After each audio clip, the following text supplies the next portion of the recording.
Sige po mga kapatid, magandang gabi po sa atin pong lahat. At habang hinihintay po siguro natin ng ilan po, ay tayo po ay magsimulang mag-awitan po sa palasyo sa kaitaasan. Awitin po natin, Palasyo sa Kaitaasan. Page 127.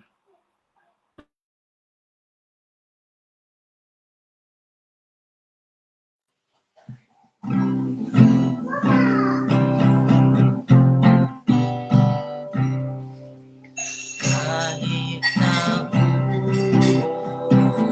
ang aming tahanan dito sa lugar, may kasiyahan pagkat sa langit may naghihintay nakalihan lindong lakay. Ako'y may bahay na di masisira doon sa langit na walang hanggan,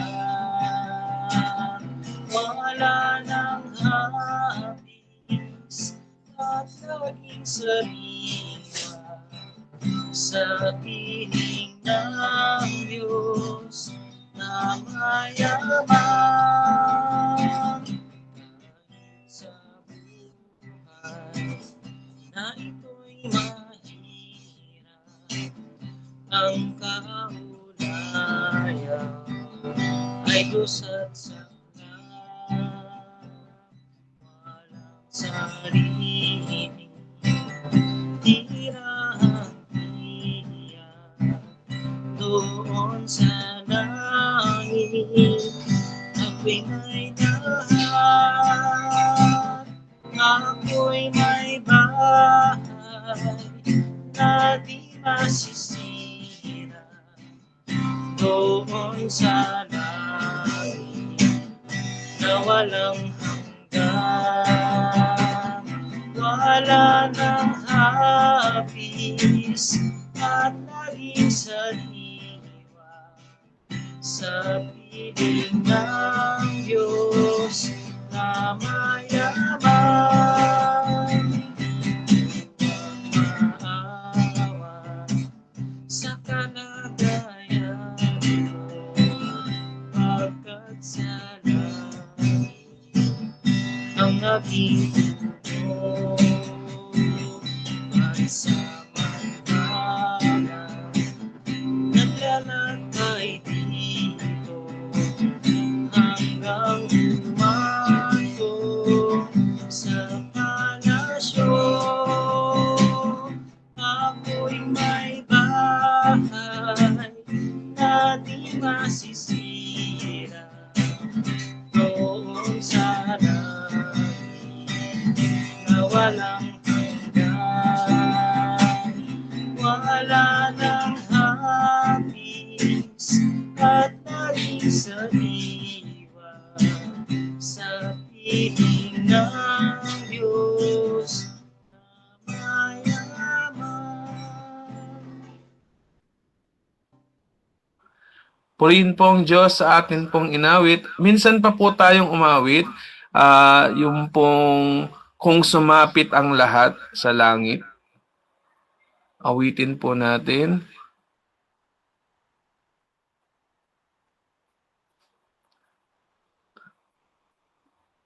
Ayan po, page 186.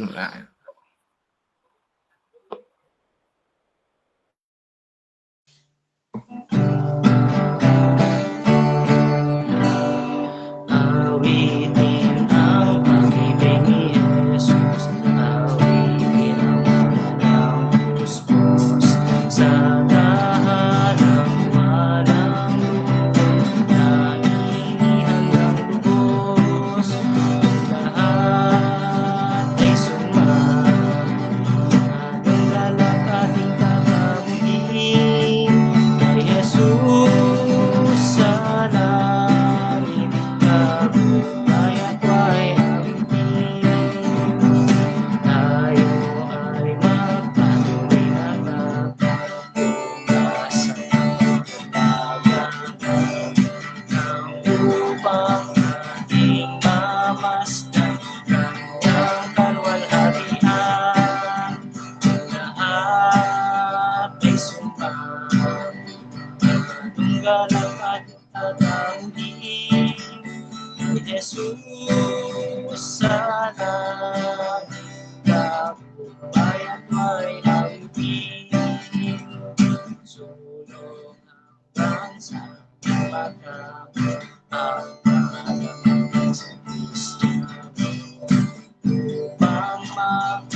walang ating kakamuli. Jesus, sana ay at ay awitin.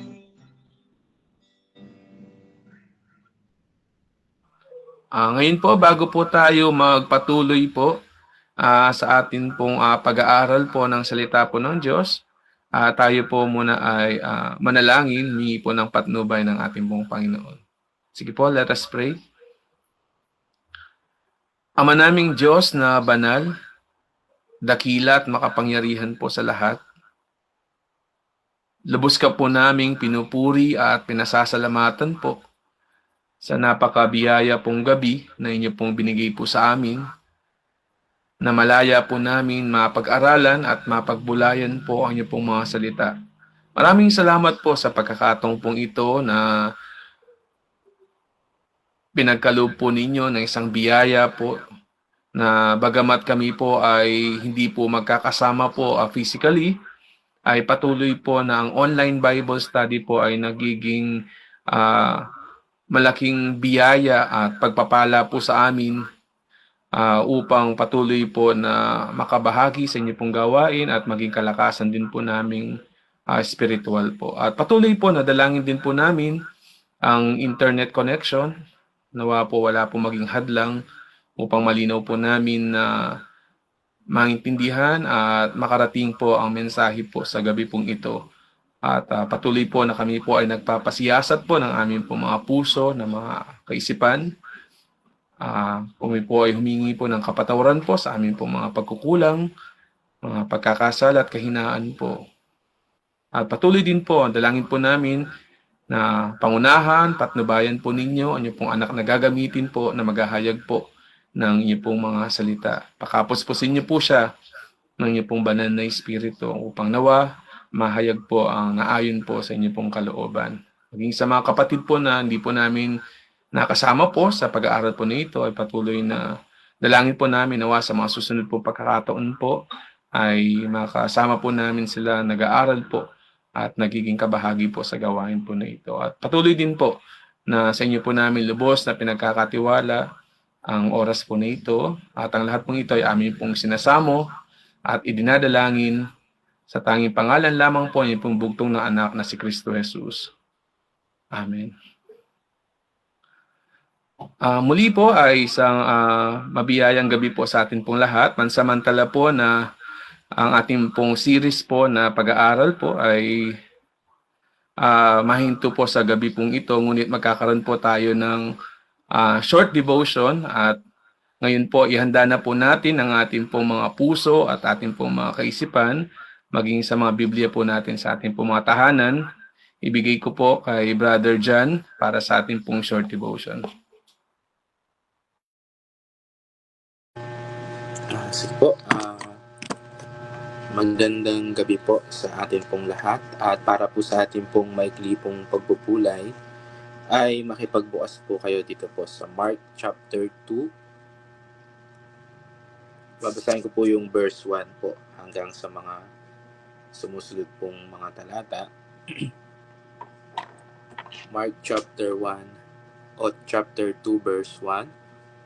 Kung nakita na po natin, babasahin ko po. At nang siya'y pumasok uli sa Capernaum, pagkaraan ng ilang araw, ay nahayag na siya'y nasa bahay. At maraming nagkatipon, anupat hindi na magkasya kahit sa pintuan man, at sa kanila'y sinaysay niya ang salita. At sila'y nagsidating na may dalang isang lalaking lumpo sa kanya na usong ng 4. At nang hindi sila mga kalapit sa kanya dahil sa karamihan, ay kanilang binakbak ang bubungan ng kanyang kinaroroonan, at nang iyo'y kanilang masira ay inihugos nila ang higaang kinakahigaan ng lumpo. Verse 5 po, at pagkakita ni Jesus sa kanilang pananampalataya, sinabi sa lumpo, "Anak, ipinatawad ang iyong mga kasalanan." Siguro po kahit hanggang dito muna po ang ating pong basahin at muli po tayong manalangin. Ama namin Diyos na dakila, banal at makapangyarihan sa lahat, muli po kami po ay nagpapasalamat po sa gabi po na ito. At ang dalangin po namin na pangunahan niyo po kami sa inyo pong mga salita na amin pong binasa.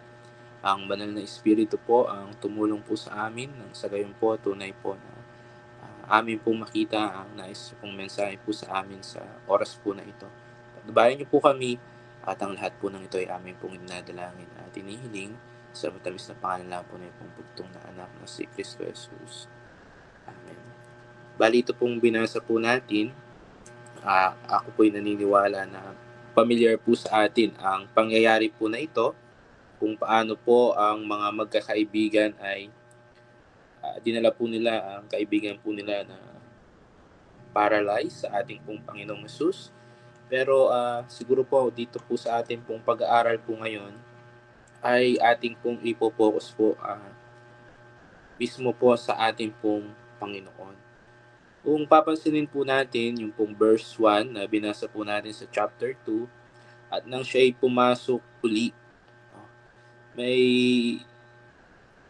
sa English ginamit po yung and again he entered. So ibig sabihin po ang Panginoong Hesus ay galing na po sa lugar po ng Capernaum. Kasi kung babalikan po natin yung chapter 1, siguro balik lang po tayo sa chapter 1, dun sa verse 21, kung titingnan po natin, at nagsipasok sila sa Capernaum. Ito po yung una na pagpunta po ng ating Panginoong Hesus sa Capernaum.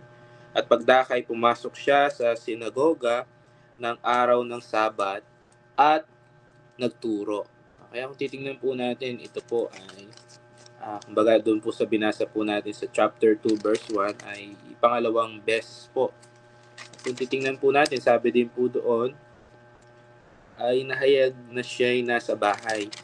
Kasi po kung titingnan po natin, yung pong mga nag-aaral po sa Biblia, ang tinutukoy pong bahay po dito ay yung kay Simon. Doon sa verse 21, 29 naman po ng chapter 1 din po ng Marcos, sabi po doon. At pagkalabas nila sa sinagoga, ay nagsipasok pagdakay sa bahay ni Simon at ni Andres na kasama si Santiago at si Juan. Actually, dito pinagaling ng ating Panginoong Hesus yung pong biyanang babae po ni Simon. Kaya po parang kung titingnan po natin, ito naman po yung reason kung bakit po pansamantala ay umalis po sila sa Capernaum at dito nga sa chapter 2 ay bumalik po sila. Kasi po kung titingnan po natin sa mga susunod po na talata, verse 32, dito rin po sa chapter 1 ng Marcos, at nang kinagabihan, paglubog ng araw, ay kanilang dinala sa kanila ang lahat ng mga may sakit at ang mga inaalihanan ng mga demonyo. Kung tutuloy po natin, tuloy ko na po, at ang buong bayan ay nangagtipon sa pintuan at nagpagaling siya ng maraming may karamdaman, ang sari-saring sakit, at nagpalabas ng maraming demonyo at hindi tinulutang magsipagsalita ang mga demonyo sapagkat siya'y kanilang kilala. At nagbangon siya ng madaling araw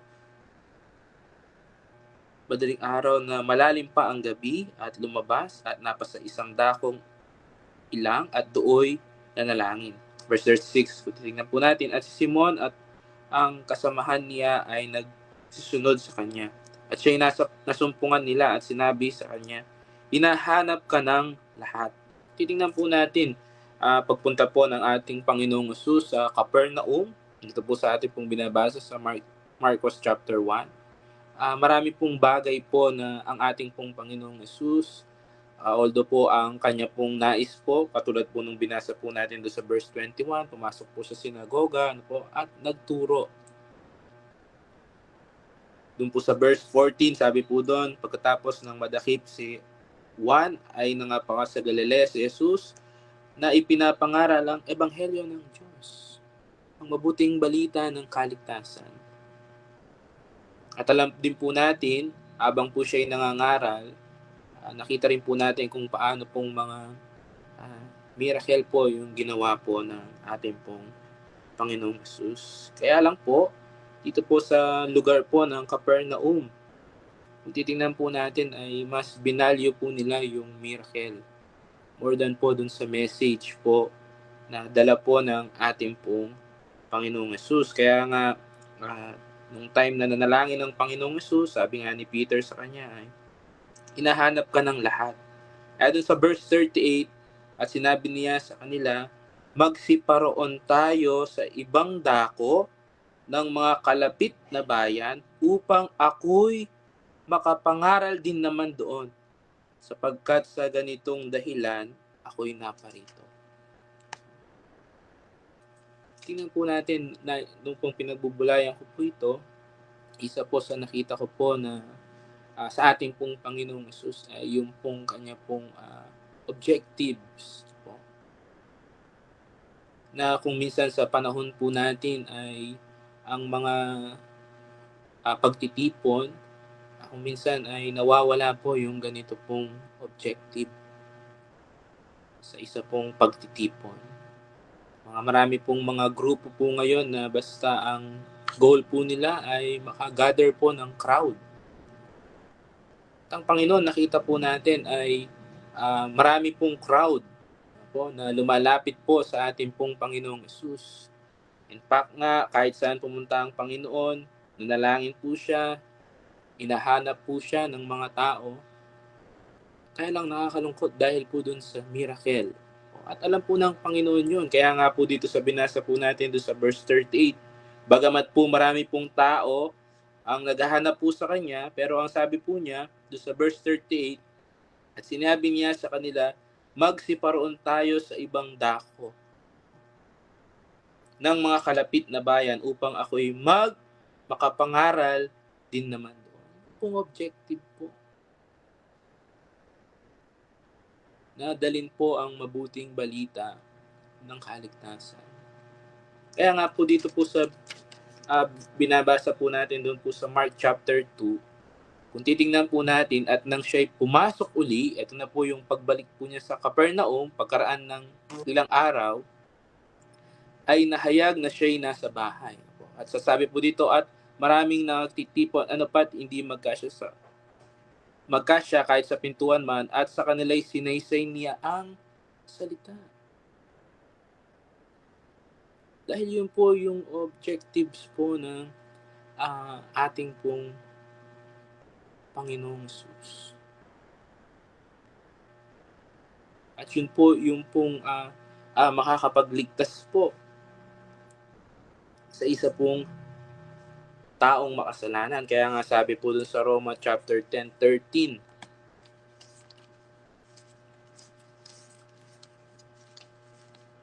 Roma chapter 10 verse 13 hanggang sa mga sumusunod po, sabi po dito, sapagkat ang lahat ng nagsisitawag sa pangalan ng Panginoon ay mga liligtas. Paano nga silang magsisitawag doon sa hindi nila sinasampalatayanan? At paano sila magsampalataya sa Kanya na hindi nila napakinggan? At paano sila makakapakinig ng walang tagapangaral? Paano sila magpangaral kung hindi sila mga sinugo gaya ng mga nasusulat? Anong pagkaganda ng mga paani ang mga nagdadala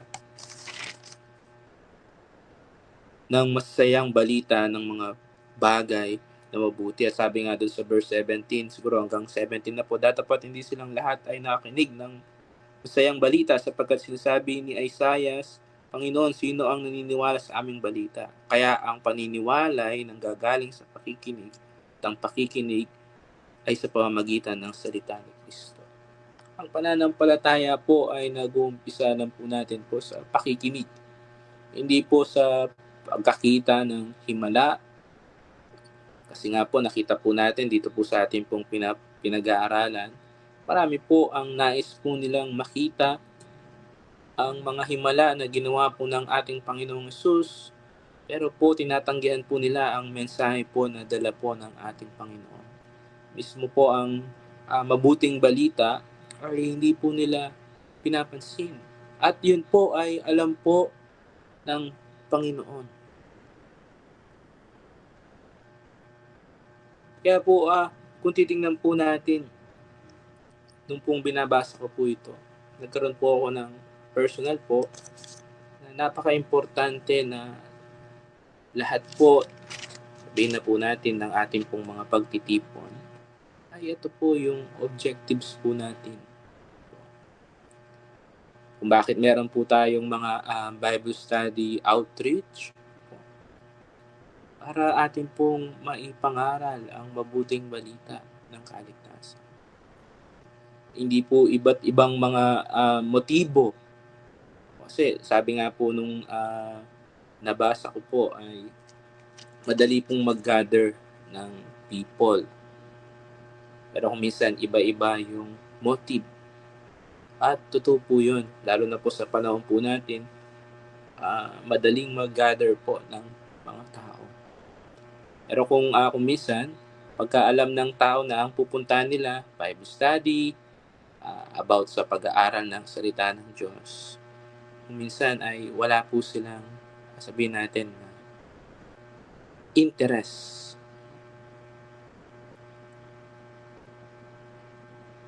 Kaya nga dito po sa chapter 2, yung pagbalik po ng ating Panginoong Jesus, pwede po niyang gamitin po na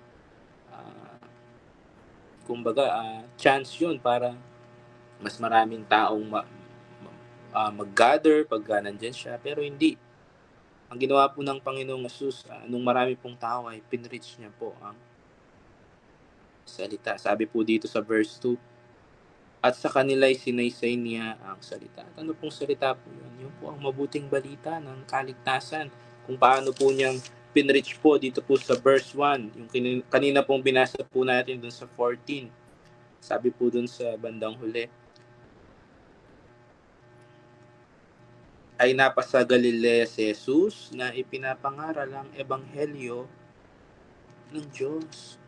Kaya nga sabi rin po dun sa 1 Corinthians chapter 2 verse 4 to 5.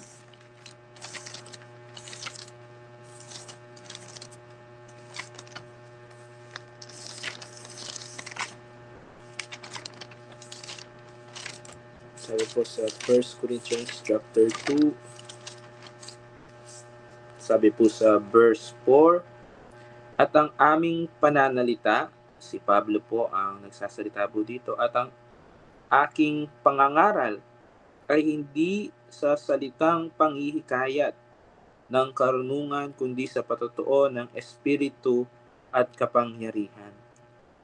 Verse 5, upang ang inyong pananampalataya ay huwag masalig sa karunungan ng mga tao, kundi sa kapangyarihan ng Diyos. Kaya kung titingnan po natin,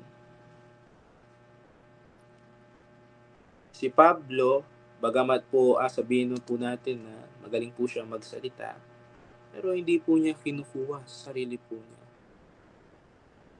At isa rin po itong reminder din po sa atin. Kaya sabi po niya doon sa verse 5, upang ang inyong pananampalataya ay huwag masalig sa karunungan ng mga tao, kundi sa kapangyarihan ng Diyos. At alam po natin kung ano po ang kapangyarihan ng Diyos doon po sa Roma chapter 1 verse 16.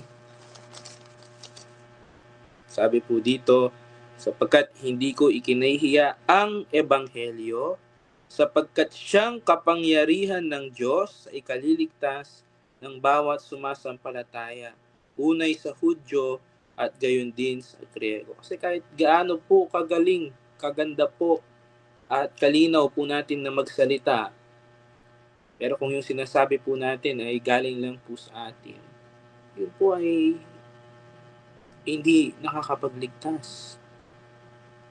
Pero kahit sabihin na po natin na hindi tayo ganun kagaling magsalita, pero ang ipinapangaral po natin, ang kapangyarihan ng Diyos, ano po yun? Yung pong ebanghelyo, kung paano po ang namatay ang ating Panginoong Jesus, nilibing at muling nabuhay. Yun po ay sabihin na po natin na karapat dapat sa pananampalataya. Kumbaga, mapanghahawakan po natin po ang mabuting balita po na yun.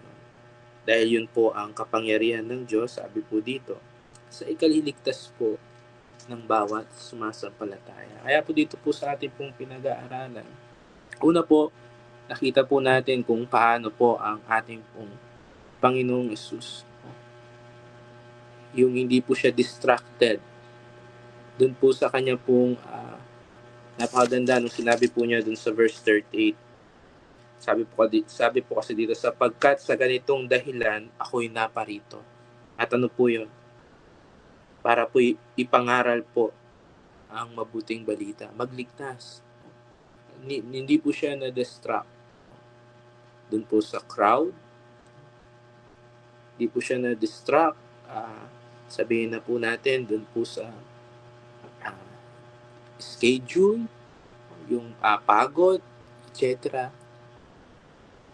Ganun din po nawa sa bawat isa po sa atin ng mga mananampalataya.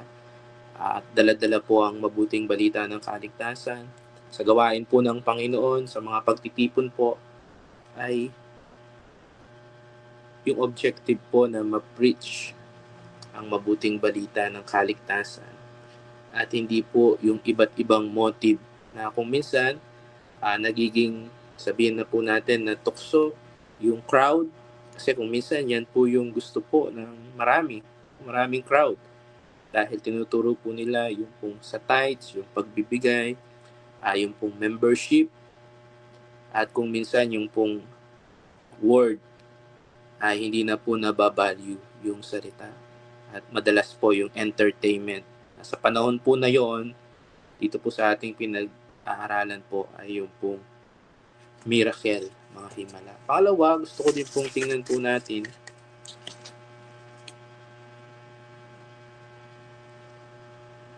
babasahin po natin yung verse 3. Ito na po yung, at sila'y nagsidating na may dalang isang lalaking lumpo, sa kanila'y usong na 4. Sabihin po, dala po ng 4 po. No? Verse 4, at nang hindi sila mga kalapit sa kanya, dahil sa karamihan ay kanilang binakbak ang bubungan ng kanilang kinaroroonan, at nang yaoy kanilang masira ay inihugos nila ang kinaihigaan ng lumpo. Verse 5, at pagkakita ni Jesus sa kanilang pananampalataya, ay sinabi sa lumpo, anak, pinatawad ang iyong mga kasalanan. Pangalawa, gusto ko rin pong pansinin po natin ang ating pong Panginoong Jesus. Verse 5, alam po niya yung pong mga sumasampalataya po sa Kanya. Although dito po marami pong mga magaganda pong mga lesson po tayong makita po dito kung paano po yung mga magkakaibigan po na ito, dinala po nila ang kanilang kaibigan na may sakit sa ating pong Panginoong Jesus. Kung paano yung nakita natin na naging effort nila, at yung effort na yun ay nakita natin doon sa verse 5, yung kanilang gawa, yung kanilang pagpupursigi ay dahil sa kanilang pananampalataya. At ako'y naniniwala, ito yung reason bakit ang Panginoong Jesus doon sa verse 1, pumasok po ulit siya sa Capernaum. Dahil po sa mga magkakaibigan po na ito. Kasi kung titingnan po natin, marami po ang nandoon. Marami po ang crowd. Kaya nga po itong mga magkakaibigan ay hirap po na lumapit sa Panginoon. At yung mga crowd po na yon ay tignan po natin, sila pa yung hindrance para dito sa mga magkakaibigan na ito. Nakaharang sila sa pinto, samantalang ang gusto nila ay yung sabihin na natin yung miracle. Actually, kung titingnan po natin, kaya nabanggit ko po na ang Panginoon alam po niya yan dahil nag-warning din po siya sa Capernaum. Kung babasahin po natin yung po dito po sa tinan ko lang po yung lista ko po kanina.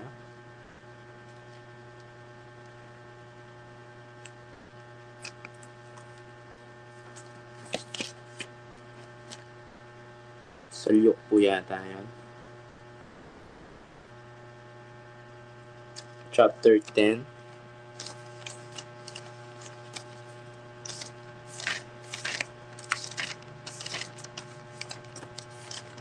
Luke chapter 10.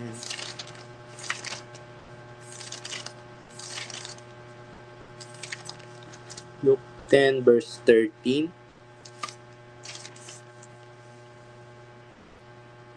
hanggang 15 po. Sa aba mo, Corazin, sa aba mo, Bethsaida, sapagkat kung sa Tiro at sa Sidon sana ginawa ang mga gawang makapangyarihan ginawa sa inyo, ay magluwat na dising nangagsisi na uupong may kayong magaspang at abo. Datapwat sa paghuhukom, higit na papaumanhinan ang Tiro at Sidon kaysa sa inyo. At ikaw, Kapernaum, magpakataas kang hanggang sa langit, ikaw ay ibababa hanggang sa Hades. Actually, ito po yung, kung baga po, marami pong nagawa pong mga miracle ang Panginoon po sa lugar po na ito. At sa mga tao po na nandun po sa lugar po na yun po yung sinasabi ng dito po sa binasa po natin. Kung sa ibang lugar po sana nagawa po yun, ay mas marami po ang sumampalataya, pero hindi. Kundi tinigasan po nila ang kanila pong puso, hindi po sila sumampalataya. At kung titingnan naman po natin doon sa ating pong pinag-aaralan, ito pong apat po, at ito pong may sakit po na ito. Hindi lamang po yung may sakit, yung may pananampalataya. Kasi sabi ng ating Panginoong Jesus po dito, pagkakita ni Jesus sa kanilang pananampalataya. At alam po ng Panginoon po yun. Kaya ako po'y naniniwala na muli po siyang bumalik para po dito po sa mga magkakaibigan po na ito. Alam po ng Panginoon yung kanila pong pananampalataya. At gusto ko din pong tingnan po natin yung pong pananampalataya ito pong mga magkakaibigan po na ito, kasi sabi po dun sa Ephesians chapter 2:10, dahil nakita po natin na sa kanila pong pananampalataya yung kanila pong mga naging gawa. Alam po natin ang gawa, hindi po tayo maliligtas. Pero ang pananampalataya po, ang tunay na pananampalataya ay meron pong gawa. Kaya sabi po dun sa Ephesians 2:10, sapagkat tayo'y kanyang gawa na nilalang kay Kristo Jesus para sa mabubuting gawa, yung mga inihanda ng Diyos ng una upang siya'y nating lakaran. At ito po ang nais ko pong pansinin po natin.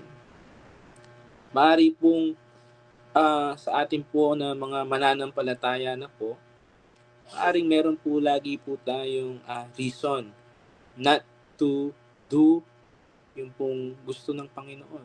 Kaya nga po yung kasabihan po na pagka ayaw po marami pong dahilan, pero pagka gusto ay marami pong paraan. At yun po ay totoo din po sa mga mananampalataya kung minsan sa mga Bible study outreach, sa atin po, marami po tayong mga nararanasan at mismong tayo na experience po natin. May reason kung bakit po wala tayo, kung bakit po nandyan po tayo sa mga pagtitipon. At dito po sa pinag-aaralan po natin, sila po ay meron din pong reason not to tumuloy sa Panginoon. Alam po natin yung pong mga hindrances nito pong mga magkakaibigan po na ito. Pero nakita po natin kung paano po binutas po nila yung pong bubong para lang mapunta po sa dun po sa ibaba nila sa ating pong Panginoong Jesus. Ako po'y naniniwala na iniisip na po nila yung consequence nung ginawa po nila yon na yon. Ibig sabihin na willing sila na bayaran yon. No? Kasi meron po silang pananampalataya eh. Di naman parang sirain na yun, wala na. Ako'y naniniwala na dahil yun na lang yung paraan, willing sila doon sa mga consequence at isi-settle nila yun. para lang po malagay, sabihin na po natin na yung kanilang kaibigan ay may lapit sa Panginoon. At nakita po natin, yun po ay dahil sa kanilang pananampalataya. Kaya pangalawa po, kita po natin ang Panginoon. Una, yung pong focus po niya para maibahagi ang mabuting balita ng kaligtasan. Pangalawa, alam niya yung mga sumasampalataya at hindi sumasampalataya. Nakikita ng Panginoon yun. At gusto ko rin pansinin natin ano yung sinabi ng Panginoon. Although alam po natin, pinagaling po ng Panginoon, ito pong may sakit po, may karamdaman. Pero tingnan po natin kung ano po yung unang binanggit po ng Panginoon. Doon din po sa verse 5. Sabi po dito, at pagkakita ni Jesus sa kanilang pananampalataya ay sinabi sa lumpo, anak, pinatawad ang iyong mga kasalanan. Tingnan po natin. More than doon po sa, kasi po yung mga tao po, alam po natin ano po yung nais po nila, miracle. Yun po yung gusto po nilang makita. Kaya nandun po sila, kaya nga po, sabi ko nga po, ay nakakalungkot man, mas binabalyo nila yung miracle kaysa dun sa message. Pero tingnan po natin, ano po yung makikita po natin dito po sa mga magkakaibigan po na ito. Kung mga magkakaibigan po na ito, maaari po doon sa unang mga talatang binasa po natin, nangaral ng Panginoong Hesus, isa po sila doon po sa mga naniwala sa mensahe po ng Diyos.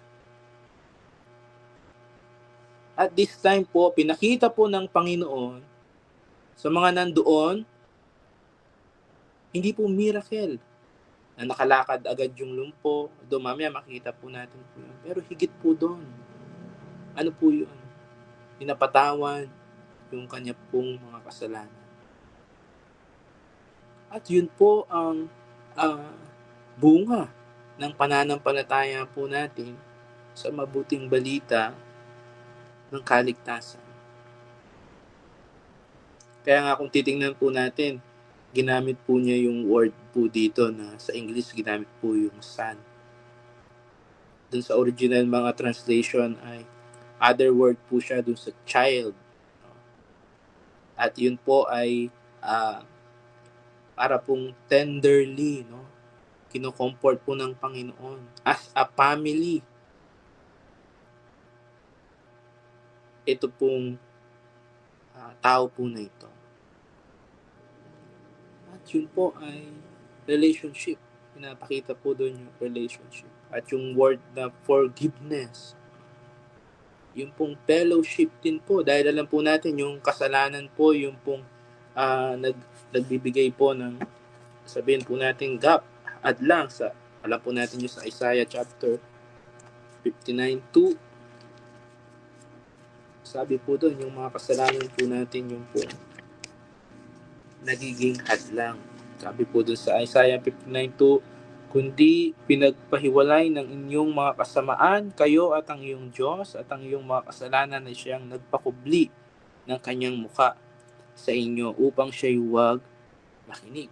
Kaya ano sinabi po ng Panginoon na yung kasalanan mo ay forgive, pinatawad. Nagkaroon po siya ng fellowship. At sino po ito? Ito pong sumampalataya.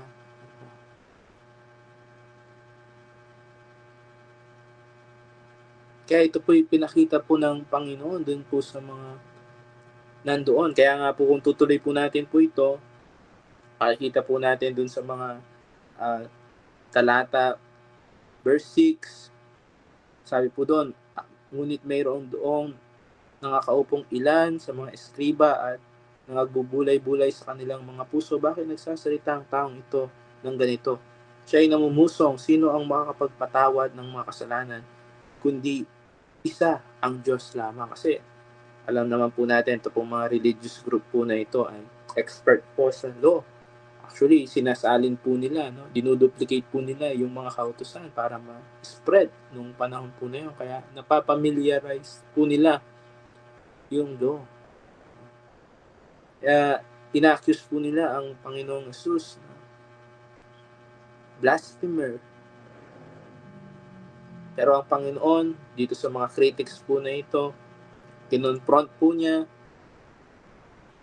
Kung babasahin po natin, verse 8, at pagkaunawa ni Jesus sa kanyang espiritu na sila ay nangagbubulay-bulay sa kanilang sarili, pagdakay sinabi sa kanila, bakit pinubulay-bulay ninyo ang mga bagay na ito sa inyong mga puso? Alin baga ang lalong magaang sabihin sa lumpo na patawad ang iyong mga kasalanan, o sabihin magtindig ka at buhatin mo ang iyong higaan at lumakad ka. Verse 10, dapat upang malaman ninyo ang anak ng tao ay may kapamahalaan sa lupa.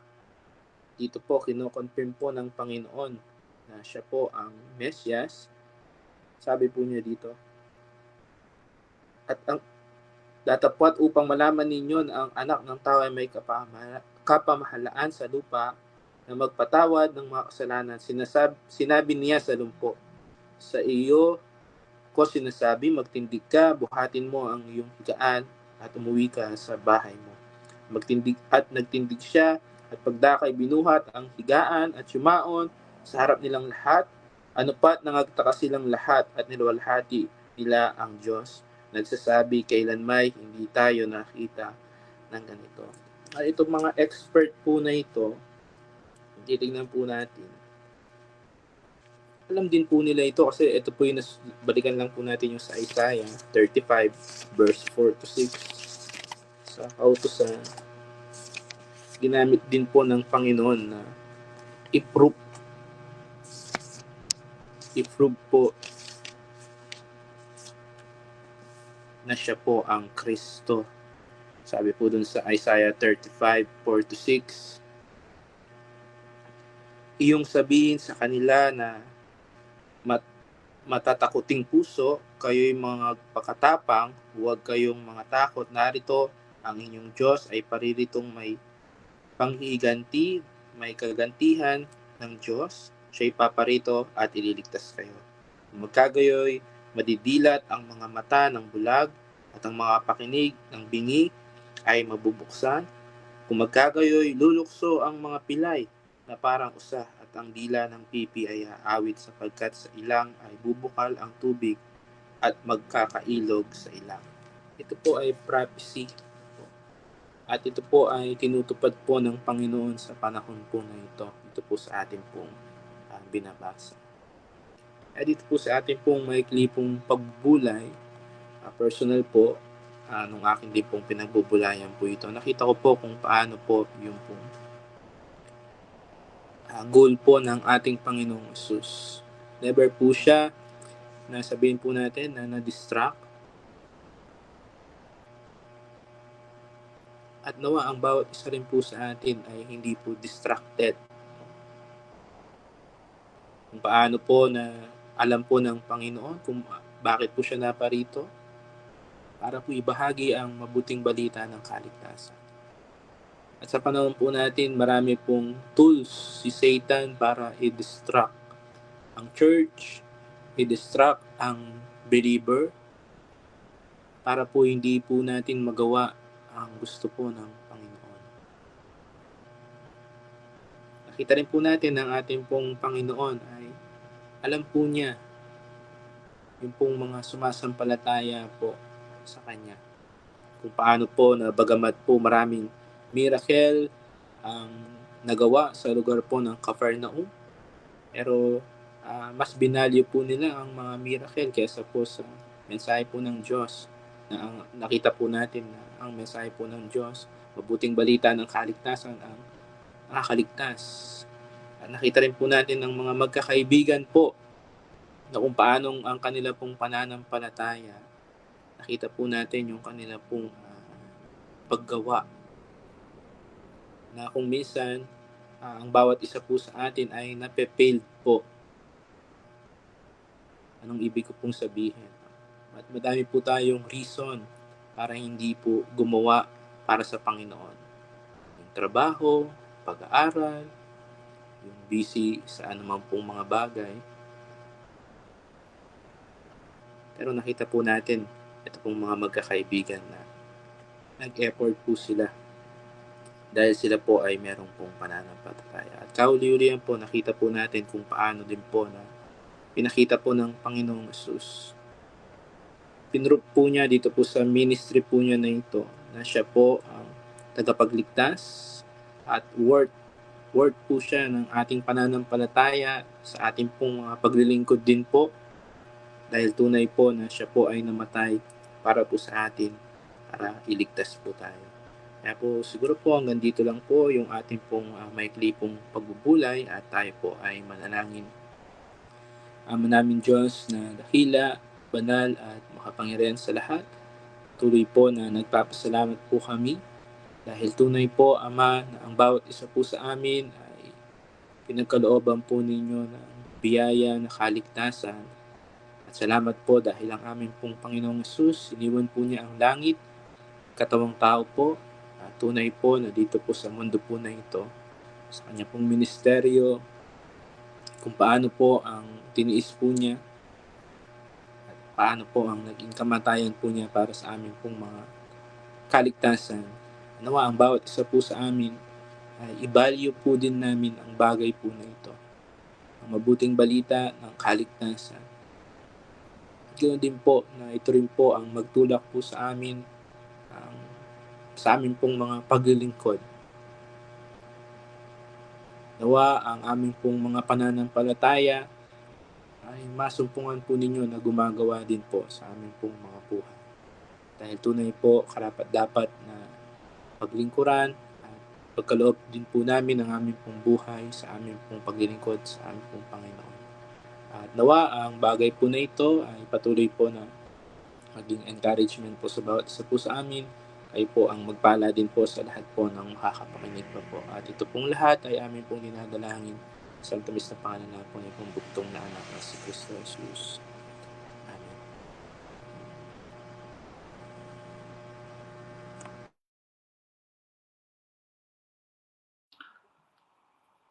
Sige po mga kapatid, bagamat nasa dako po tayo ng ating pong naging short devotion, baka may mga katanungan din po ang ilan po natin mga kapatid po.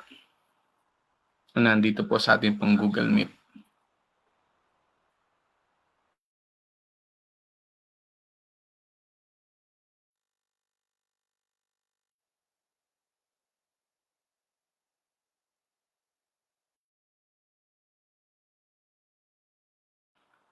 Sige po mga kapatid, kung wala po tayong tanong at nawa tunay po ng bawat isa po sa atin ay napagpala ng mensahe po.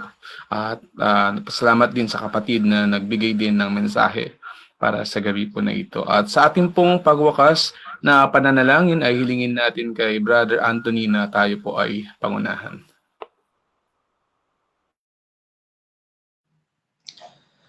So po tayo po yung manalangin. Amang banal na makapangyarihan po sa lahat, patuloy po kaming nagpupuri at nagpapasalamat po sa mabiyayang gabi po na ipinagkaloob niyo po sa amin na aming pong mapagbulayan ang inyong pong mga salita. Nakita po namin, Ama, na ang importansya po ng mabuting balita po ng kaligtasan. Ito po ay aming pong pinapangaral po para po sa mga tao po na wala pa pong tunay po na narelasyon po sa inyo. At kalooban nyo rin po na ang pananampalatayang meron sa amin ay makitaan po ng gawa, makitaan po ng bunga po ng inyo pong banal na spirito na nanahan po sa amin. At nawa po Ama, ang aming pong mga napagbulayan, napag-aralan ay gamitin po namin sa aming pong buhay.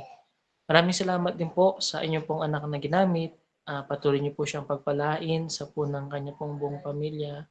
Ang kanya pong kalusugan ay aming pong ipinapanalangin po sa inyo. Lalo tigit po ang mga ministry po na ipinagkatiwala niyo po sa kanya. Ganun din po ang aming mga kapatid na may karamdaman po. Si Brother Wilson po, ang iba pong mga kapatid ngayon na may iniinda pong mga sakit at karamdaman. Dalangin po namin ang pagpapagaling po sa kanila. At nawa po Ama ay ingatan niyo rin po ang mga natitirang oras ng gabi sa aming pagtulog. Naway patnubayan niyo po ang bawat isa. Pagpalain niyo po ang bawat isa po, ang bawat kapatiran, ang bawat pamilya. At maging sa mga dadatnan po ng mensahe po sa oras pong ito, patuloy niyo po silang pagpalain. Maraming salamat po sa lahat. Sa inyo po namin pinagkakatiwala ang lahat pong ito at ito po'y aming samutiling sa matamis na pangalan po ng aming Panginoong Jesus. Amen. Good evening po at God bless po. Thank you po. God bless po.